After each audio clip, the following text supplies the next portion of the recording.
My story with Maxima kind of started in 2013, back when my good friend Grizz worked here. He brought us on the road, hit a few shops with him, took the Sprinter out, went to some races, had all around good time. For me, Maxima is in my day-to-day life, whether I'm building a brand new bike with semi-lube, changing fork travel, throwing a little bit of oil in there after I change lowers, working in the shop, right? So if I'm in the shop, honestly my go-to is contact cleaning, right? So whether I'm cleaning my machine up or I'm working on a new project, fixing motos, anything like that, I'm using Maxima every single day. Maxima's been a part of my life for a long time. Like, I would go into the garage and find an old gear bag and I'm like, oh, there's that chain lube that I never got to see after 10 years. I'm like, how did I lose that one? But so yeah, being a San Diego local, pretty much being on some form of two wheels my whole life, I knew about Maxima from a super young age. Never grew up riding motorcycles, but was just a huge fan of all things two wheels, especially motorcycles. And Maxima just was this like epic, local, made in America brand that I always looked up to. Have a bunch of super good riding buddies here in San Diego, Austin Warren being one of them. He was, to me, the guy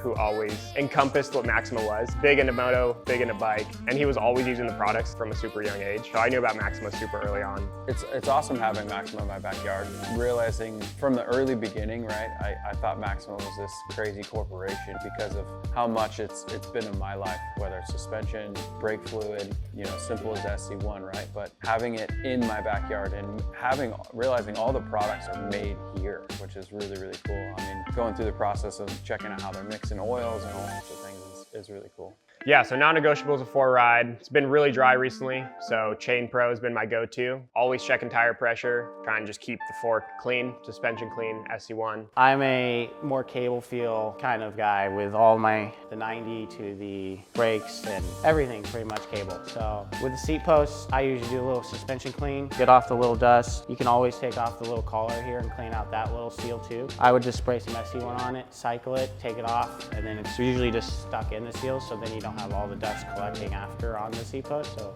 for me, it's the start of the bike, right?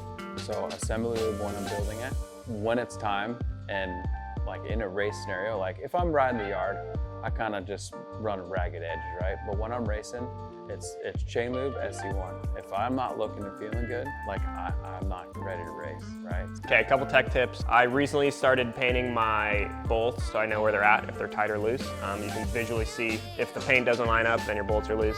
A lot of people want their bike to feel better, but never write their suspension settings down. So when I first get a bike, I'll try and get my suspension sag set, my rebound where I want it, and just make all those notes on my phone. And then if I'm changing suspension settings, I know where I'm at, quantify some of those changes.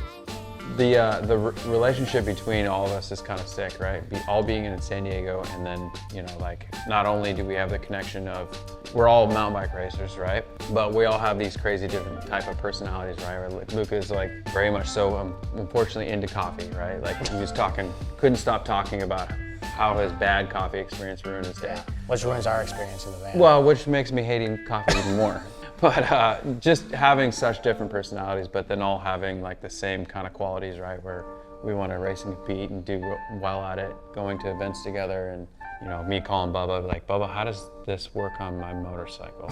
Or it could be anything, right? It's cool now, like with Alpine kind of being this like SoCal hub for all of us. It's like Kyle's got his property, his jumps.